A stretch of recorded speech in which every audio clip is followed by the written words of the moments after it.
Ressources Internet.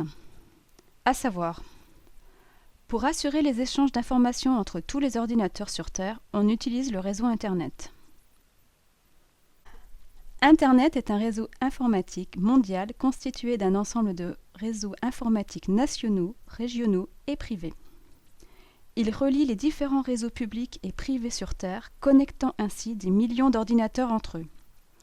Pour communiquer, ces millions d'ordinateurs utilisent un langage commun, c'est le protocole. Ce protocole, appelé TCP/IP, permet aux ordinateurs d'échanger des informations en envoyant les bons messages aux bonnes adresses. Comment sont reliés les ordinateurs au réseau Internet?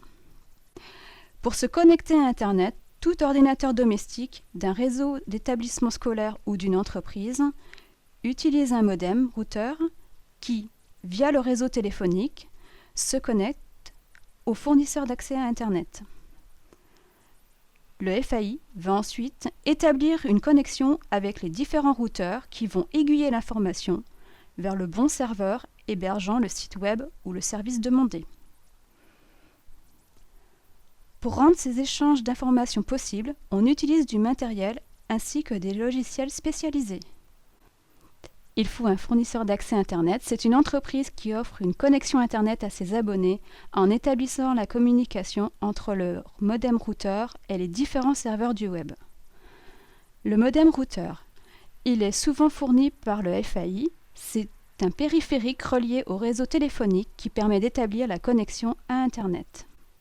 Il faut aussi un navigateur. C'est un logiciel qui permet de naviguer sur Internet. Il est conçu pour consulter et afficher les pages des sites. Il faut un moteur de recherche. Un moteur de recherche est un service en ligne permettant de trouver facilement une page grâce à un ou plusieurs mots-clés. Il faut un serveur. C'est un ordinateur qui héberge les ressources, pages web, images, vidéos, consultables sur Internet. À savoir faire. Pour se connecter à Internet depuis le collège, on ouvre sa session, puis on utilise un navigateur capable d'afficher les pages hébergées sur un serveur web. Exemple, connexion à l'ENT du collège. Sur le poste élève, l'utilisateur ouvre sa session, puis lance le navigateur pour se connecter à Internet. Le modem routeur assure la connexion entre le navigateur et le serveur web. Le serveur web renvoie le document demandé au navigateur qui peut alors l'afficher.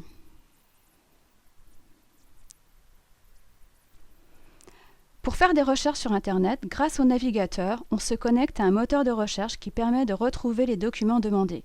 On rédige une requête à l'aide de mots-clés. Le moteur de recherche recherche alors ces mots dans les pages qu'il a référencées afin d'afficher le résultat.